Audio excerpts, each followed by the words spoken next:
Hi everyone, welcome two million dots.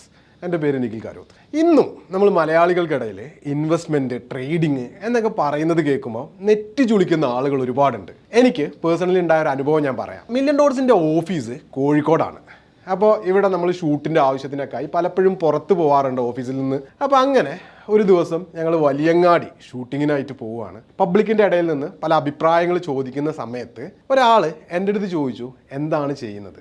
അപ്പോൾ ഞാൻ പറഞ്ഞു, ട്രേഡിങ് ചെയ്യാണ്, സ്റ്റോക്ക് മാർക്കറ്റാണ് എന്നൊക്കെ. അപ്പോൾ പുള്ളിക്ക് ട്രേഡിംഗ് എന്ന് പറഞ്ഞപ്പോൾ എന്താണെന്ന് മനസ്സിലായില്ല എന്ന് തോന്നുന്നു. അപ്പോൾ പുള്ളി ആദ്യം എൻ്റെ അടുത്ത് ചോദിച്ചത്, എവിടെയാണ് നിങ്ങളുടെ ഓഫീസ് എന്നാണ്. അപ്പോൾ ചെറൂട്ടി, അതായത് കോഴിക്കോടുള്ളൊരു സ്ഥലമാണ് ചെറൂട്ടി. അപ്പോൾ ചെറൂട്ടി റോഡിലാണ് നമ്മുടെ ഓഫീസ് എന്ന് പറഞ്ഞു. അപ്പോൾ പുള്ളി എൻ്റെ അടുത്ത് പറഞ്ഞത്, നിങ്ങൾ ചെറൂട്ടിയിൽ നിന്ന് ഓഫീസ് മാറ്റി വല്യങ്ങാടിയിലേക്ക് വാ, ഇവിടെ ആകുമ്പോൾ പോട്ടർമാരൊക്കെ ഇഷ്ടം പോലെ ഉണ്ടെന്നാണ്. അപ്പോൾ ട്രേഡിംഗ് എന്ന് പറഞ്ഞാൽ നമ്മുടെ നാട്ടിൽ പല കച്ചവടത്തിനും ട്രേഡിംഗ് എന്ന് പറയാറുണ്ട്. അപ്പോൾ പോട്ടർമാർ വന്നിട്ട് ലോഡിങ് ഒക്കെ ചെയ്യുന്ന അങ്ങനെ എന്തോ ഒരു കാര്യമാണ് ട്രേഡിങ്, സ്റ്റോക്ക് മാർക്കറ്റ് എന്നൊക്കെ എന്നാണ് പുള്ളി വിചാരിച്ചത്. അപ്പോൾ നമ്മുടെ നാട്ടിൽ മലയാളികൾക്കിടയിൽ ഒരുപാട് ആളുകളുണ്ട് ഇതിനെക്കുറിച്ച് വലിയ ധാരണ ഇല്ലാത്തത്. ഞാൻ ആരെയും കുറ്റം പറയോ ഒന്നുമല്ല. നമ്മുടെ ഇടയിൽ അത്രയ്ക്ക് പോപ്പുലർ അല്ല ഈ ട്രേഡിങ്ങോ ഇൻവെസ്റ്റ്മെൻറ്റെന്നോ ഇങ്ങനത്തെ പറഞ്ഞ കാര്യങ്ങളൊന്നും. അതേപോലെ തന്നെ നമ്മുടെ കാശിനെ എങ്ങനെ പ്രോപ്പറായിട്ട് വിനിയോഗിക്കണം എന്നുള്ള ഒരു ഐഡിയയും നമ്മൾ മലയാളികൾക്കിടയിൽ കുറവാണെന്ന് തന്നെ പറയാം. അപ്പോൾ ഇന്ന് ഞാനിവിടെ പറയാൻ പോകുന്നതും എന്തിനാണ് ഇൻവെസ്റ്റ് ചെയ്യേണ്ടത്, വൈ വി ഷുഡ് ഇൻവെസ്റ്റ് എന്നുള്ളൊരു കാര്യത്തിനെ കുറിച്ചാണ്. അപ്പോൾ ഇത് നമുക്കൊരു ഉദാഹരണം വെച്ചുകൊണ്ട് സംസാരിക്കാം.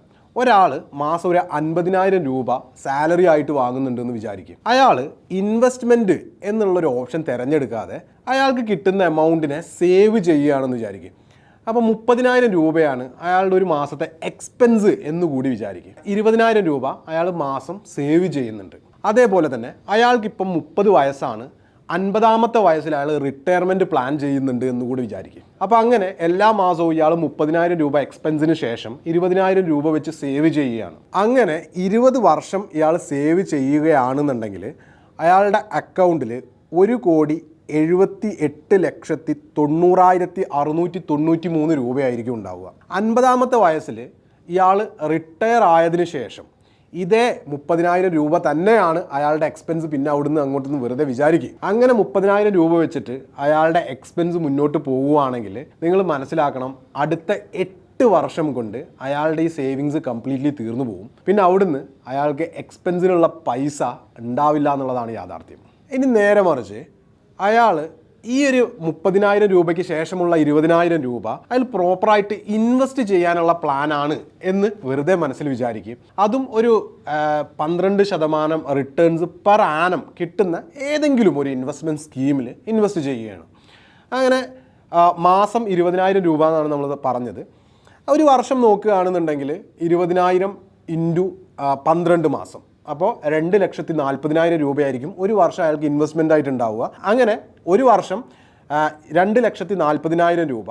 20 വർഷം ഇൻവെസ്റ്റ് ചെയ്യാന്ന് പറഞ്ഞാൽ അവസാനത്തെ ഒരു വർഷത്തിന് നമുക്ക് കൂട്ടാൻ പറ്റില്ല. കാരണം അവസാനത്തെ ഒരു വർഷം എന്ന് പറഞ്ഞാൽ 19ാമത്തെ വർഷം കഴിഞ്ഞ് 20ാമത്തെ വർഷം എന്ന് പറഞ്ഞാൽ അവിടെ ആകെ ആ ഒരു വർഷം മാത്രമുള്ള അവിടെ ഇൻട്രസ്റ്റ് കിട്ടില്ല. അപ്പോൾ 19 വർഷത്തിനായിരിക്കണം നമ്മൾ കാൽക്കുലേറ്റ് ചെയ്യേണ്ടത്. നിങ്ങൾ മാത്സിൽ ഇൻട്രസ്റ്റഡ് ആണെന്നുണ്ടെങ്കിൽ ഇക്വേഷൻ എന്ന് പറയുന്നത് 2,40,000 ഇൻറ്റു 1 + 12% ഹോൾ റേസ് ടു 19. അപ്പോൾ എന്തുകൊണ്ട് 20 എടുത്തില്ല എന്നുള്ളതിന് ഞാൻ ഉത്തരം പറഞ്ഞു കേട്ടോ. 19 എന്ന് പറയുന്നത് 19 വർഷത്തെ 20ാമത്തെ വർഷം എന്ന് പറയുന്നത് ആ ഒരു ഇയറോട് കൂടി തീരുകയാണ്. അപ്പോൾ അങ്ങനെ ഇൻവെസ്റ്റ് ചെയ്യുകയാണെങ്കിൽ നിങ്ങൾ മനസ്സിലാക്കണം, അവിടെ അയാളുടെ റിട്ടേൺസ് ഈ 20ാമത്തെ വർഷം അയാൾക്ക് കിട്ടുന്ന റിട്ടേൺസ് എന്ന് പറയുന്നത് 4,26,95,771 രൂപയാണ്. അപ്പോൾ ഏകദേശം ഇരട്ടി. മറ്റേത് 1.7 കോടി ആയിരുന്നെങ്കിൽ ഇവിടെ 4.26 കോടിയാണ്. അതായത് ഏകദേശം ഇരട്ടിയിൽ കൂടുതലാണ് മാറ്റം. അതായത് വെറുതെ പൈസ സേവ് ചെയ്യുന്നതും ഇൻവെസ്റ്റ് ചെയ്യുന്നതും തമ്മിലുള്ള വ്യത്യാസം എന്ന് പറയുന്നത്. അപ്പോൾ ഇവിടെ സ്വാഭാവികമായിട്ടും ഒരു ചോദ്യം വരാം, നമ്മുടെ ലൈഫിൻ്റെ എക്സ്പെൻസസ് ഓരോ വർഷം കൂടുമ്പോഴും കൂടുന്നില്ലേ? അപ്പോൾ അതുകൊണ്ട് ഈ പറയുന്ന 20,000 റുപ്പീസ് എല്ലാ മാസവും സേവ് ചെയ്യാൻ കിട്ടുമെന്നൊക്കെ. അപ്പോൾ അതിൽ കുറച്ചും കൂടെ അസംഷൻസ് ഉണ്ട്. അതായത് ആ ഒരാൾക്ക് ഒരു 10% എവറി ഇയറിൽ സാലറി ഹൈക്ക് ഉണ്ടാകും. അതേപോലെ തന്നെ നമ്മുടെ കോസ്റ്റ് ഓഫ് ലിവിംഗ് എന്ന് പറയുന്നത് 8% ആണ് ഓരോ വർഷം കൂടുമ്പോഴും കൂടുന്നത്. അപ്പോൾ അവിടെ തന്നെ കോസ്റ്റ് ഓഫ് ലിവിങ്ങിനെ മീറ്റ് ചെയ്യാനുള്ള സാലറി ഹൈക്കിൽ നിന്ന് നമുക്കത് മീറ്റ് ചെയ്യാൻ പറ്റും. അതേപോലെ ഈ പറയുന്ന എക്സ്പെൻസസ് ഫിക്സഡ് ആണ്. ഇങ്ങനെയുള്ള കുറച്ച് അസംഷൻസും കൂടെ അതിൻ്റെ കൂടെ ഉണ്ട് കേട്ടോ. അതേപോലെ തന്നെ നമ്മുടെ എക്സ്പെൻസസ് എന്ന് പറയുന്നത് അതൊരു ഫിക്സഡ് ആണ്. ഈ 20,000 റുപ്പീസ് നമുക്ക് എല്ലാ മാസവും സേവ് ചെയ്യാൻ കിട്ടും എന്നുള്ള കുറച്ച് അസംഷൻസും കൂടെ ഉണ്ട്. അപ്പോൾ ഈ കണ്ടീഷൻസ് മാറുന്നതിനനുസരിച്ച് നമ്മുടെ എൻഡ് എമൗണ്ടിൽ ചെറിയ വ്യത്യാസങ്ങൾ വരും. ഞാൻ പറഞ്ഞ ഒരു ഐഡിയൽ കേസാണ്. ഇപ്പോൾ നമ്മൾ 20,000 റുപ്പീസ് വെറുതെ സേവ് ചെയ്യുകയാണെന്നുണ്ടെങ്കിൽ അവിടെ നമ്മൾ ഫേസ് ചെയ്യേണ്ട കുറേ ഇഷ്യൂസ് ഉണ്ട്. അതായത് ഇൻഫ്ലേഷൻ, നമുക്കറിയാം, പണപ്പെരുപ്പത്തിനെ കുറിച്ച് പറയുകയാണെങ്കിൽ ഒരു 2-3 വർഷം മുൻപ് 100 രൂപയ്ക്ക് നമ്മൾ പച്ചക്കറി വാങ്ങാൻ പോയി. ഇന്ന് ആ 100 രൂപയും കൊണ്ട് പച്ചക്കറി വാങ്ങാൻ പോയാൽ അന്ന് കിട്ടിയ അത്ര ഇന്ന് കിട്ടുമോ? അപ്പോൾ ഇവിടെ എല്ലാ സാധനത്തിനും ചെറിയ രീതിയിൽ വില കൂടി വരുന്നുണ്ട്. അത് നമ്മൾ അറിയുന്നില്ല. നമ്മുടെ ചുറ്റുപാട് എല്ലാത്തിനും വില കൂടി വരുന്നുണ്ട്, നമ്മൾ അറിയാതെ ചെറിയ രീതിയിൽ. പക്ഷേ അതൊരു 3, 4, 5 വർഷം കഴിയുമ്പോഴായിരിക്കും വലിയൊരു ഡിഫറൻസ് ആയിട്ട് നമുക്ക് ഫീൽ ചെയ്യുക. അത് എല്ലാ വർഷവും ഉണ്ട്. ഇന്ത്യയിലെ പണപ്പെരുപ്പം അല്ലെങ്കിൽ ഇൻഫ്ലേഷൻ എന്ന് പറയുന്നത് 7.3% ആണ് ഓരോ വർഷവും കൂടുന്നത്. ഇപ്പോൾ ഉദാഹരണം, നിങ്ങളൊരു 100 രൂപ വെറുതെ എടുത്ത് സേവ് ചെയ്തു. അടുത്ത വർഷം ഇതേ സമയം അത് 107 രൂപയായിട്ട് വളർന്നാൽ മാത്രമേ ഇന്നത്തെ 100 രൂപയുടെ മൂല്യം അടുത്ത വർഷം അതിനുണ്ടാവുള്ളൂ. അപ്പോൾ തീർച്ചയായിട്ടും പൈസ വെറുതെ വെക്കുകയാണെന്നുണ്ടെങ്കിൽ മൂല്യം കുറഞ്ഞു വരികയാണ് ഇൻഫ്ലേഷൻ കാരണം. അതേപോലെ തന്നെ ഈ ഇൻവെസ്റ്റ്മെൻറ്റിലൂടെ നമുക്കൊരു ബെറ്റർ ആയിട്ടുള്ള ലൈഫ്, അതേപോലെ വെൽത്ത് ക്രിയേഷൻ, ഇങ്ങനെയുള്ള പല ഫാക്ടേഴ്സും നമുക്ക് നേടിയെടുക്കാൻ പറ്റും. അപ്പോൾ സ്വാഭാവികമായിട്ടും അടുത്തൊരു ചോദ്യം വരാനുള്ളത്, എവിടെ ഇൻവെസ്റ്റ് ചെയ്യും അല്ലേ? തീർച്ചയായിട്ടും ഇൻവെസ്റ്റ് ചെയ്യാൻ ഒരുപാട് ഓപ്പർച്യൂണിറ്റീസ് ഉണ്ട് നമ്മുടെ മുന്നിൽ. അതിനെക്കുറിച്ച് നമ്മൾ കാണാത്തത് കൊണ്ടാണ്. ഇപ്പോൾ നോക്കുകയാണെങ്കിൽ റിയൽ എസ്റ്റേറ്റിൽ നമുക്ക് എല്ലാവർക്കും അറിയുന്നൊരു കാര്യമാണല്ലേ റിയൽ എസ്റ്റേറ്റിൽ ഇൻവെസ്റ്റ് ചെയ്യുക എന്നുള്ളത്. നമ്മൾ പലപ്പോഴായിട്ട് കേട്ടിട്ടുള്ളതാണ്. നമ്മുടെ ഇടയിൽ തന്നെ പലരും ചെയ്യുന്നത് നമുക്ക് അറിയുന്നതുമാണ്. അപ്പോൾ അതൊരു നല്ലൊരു ഓപ്പർച്യൂണിറ്റിയാണ്. അപ്പോൾ ഒന്ന് റിയൽ എസ്റ്റേറ്റ്. രണ്ടാമത്തെ ഇൻവെസ്റ്റ്മെൻറ്റ് ഓപ്ഷൻ എന്ന് പറയുന്നത് ഇക്വിറ്റിയാണ്. ഇക്വിറ്റി നമുക്കറിയാം, നല്ല കമ്പനീസിൻ്റെ ഷെയർസിൽ ഇൻവെസ്റ്റ് ചെയ്യുക എന്നുള്ളത്. മൂന്നാമത്തത് ഫിക്സഡ് ഇൻകം തരുന്ന കുറേ ഇൻവെസ്റ്റ്മെൻറ്റ് ഇൻസ്ട്രുമെൻറ്റ്സ് ഉണ്ട്. നമ്മുടെ ബാങ്കിൽ FD ഇടുന്നത് പോലെ, ഇനി അതല്ലെങ്കിൽ ബോണ്ടിൽ, ഗവൺമെൻറ് ബോണ്ട്സോ അല്ലെങ്കിൽ കോർപ്പറേറ്റ് ബോണ്ട്സോ, അങ്ങനെയുള്ള ബോണ്ട്സിലൊക്കെ ഇൻവെസ്റ്റ് ചെയ്യുന്നത് അവിടെ കമ്പാരിറ്റീവ്ലി റിസ്ക് കുറഞ്ഞ ഒരു ഇൻവെസ്റ്റ്മെൻറ്റ് മെത്തേഡാണത്. ഇനി അതും അല്ലെങ്കിൽ നാലാമത്തേതായിട്ട് മ്യൂച്വൽ ഫണ്ട്സ്. ഏതാണോ നമുക്ക് റൈറ്റ് ആയിട്ടുള്ള മ്യൂച്വൽ ഫണ്ട്സിനെ ഐഡൻറ്റിഫൈ ചെയ്തുകൊണ്ട് ആ മ്യൂച്വൽ ഫണ്ട്സിൽ നമുക്ക് ഇൻവെസ്റ്റ് ചെയ്യാൻ പറ്റുന്നതാണ്.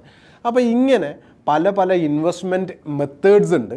അപ്പോൾ തീർച്ചയായിട്ടും ഈ ഒരു ഇൻവെസ്റ്റ്മെൻറ്റ് മെത്തേഡിലേക്ക് പോകുന്നതിൻ്റെ മുൻപായിട്ട് നിങ്ങളുടെ റിസ്ക് എത്രത്തോളം നിങ്ങൾ എടുക്കാൻ തയ്യാറാണ് എന്നുള്ള കാര്യം ഐഡൻറ്റിഫൈ ചെയ്തിട്ട് വേണം ഏത് ഇൻസ്ട്രുമെൻറ്റിലാണ് നിങ്ങൾ ഇൻവെസ്റ്റ് ചെയ്യേണ്ടത് എന്ന് തീരുമാനിക്കാൻ. അപ്പോൾ തീർച്ചയായിട്ടും ഈ ഒരു ഇൻവെസ്റ്റ്മെൻറ്റും അതല്ല നമ്മൾ വെറുതെ സേവ് ചെയ്ത് മുന്നോട്ട് പോകുന്നതും തമ്മിലുള്ള ആ ഒരു വലിയ ഡിഫറൻസ് നമ്മളൊരു ഉദാഹരണം വെച്ച് പറഞ്ഞതാണ്. നിങ്ങളൊന്ന് ആലോചിച്ച് നോക്കുക, നിങ്ങളിൽ എത്ര പേര് അറ്റ്ലീസ്റ്റ് സേവ് ചെയ്യുന്നെങ്കിലും ഉണ്ട് അല്ലേ?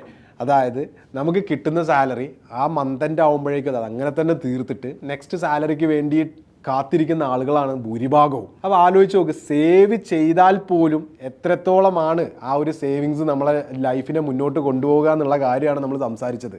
അവിടെ സേവ് കൂടെ ചെയ്യാതിരിക്കുന്ന ഒരാളുടെ അവസ്ഥ എന്ന് ആലോചിച്ച് നോക്ക്. അപ്പോൾ നമ്മളെല്ലാവർക്കും വരാൻ പോകുന്നൊരു കാലമാണ് ഈ വാർദ്ധക്യം എന്നൊക്കെ പറയുന്നത്. ആ ഒരു സ്റ്റേജിലും നമ്മൾ ധൈര്യമായിട്ട് മുന്നോട്ട് പോകണമെന്നുണ്ടെങ്കിൽ തീർച്ചയായിട്ടും സേവിങ്സ്, അതല്ലെങ്കിൽ സേവിങ്സിലേറെ ഉപരി ഇൻവെസ്റ്റ്മെൻറ്റ് എന്ന് പറയുന്ന ആ ഒരു ഫാക്ടറിനെ മാറ്റി നിർത്തി ആരും പ്ലാൻ ചെയ്യരുത്. നിങ്ങളുടെ മുന്നിൽ ഇൻവെസ്റ്റ്മെൻറ്റിൻ്റെ വലിയൊരു ലോകമുണ്ട്. അപ്പോൾ തീർച്ചയായിട്ടും അതിലേക്ക് കയറാൻ മടിച്ച് നിൽക്കാതെ ജീവിതത്തിൽ അതിനൊരു ഭാഗമായി മാറ്റുക. നിങ്ങളുടെ വലിയ സ്വപ്നങ്ങളെ സാക്ഷാത്കരിക്കണ്ടേ? ഞങ്ങളുണ്ട് കൂടെ.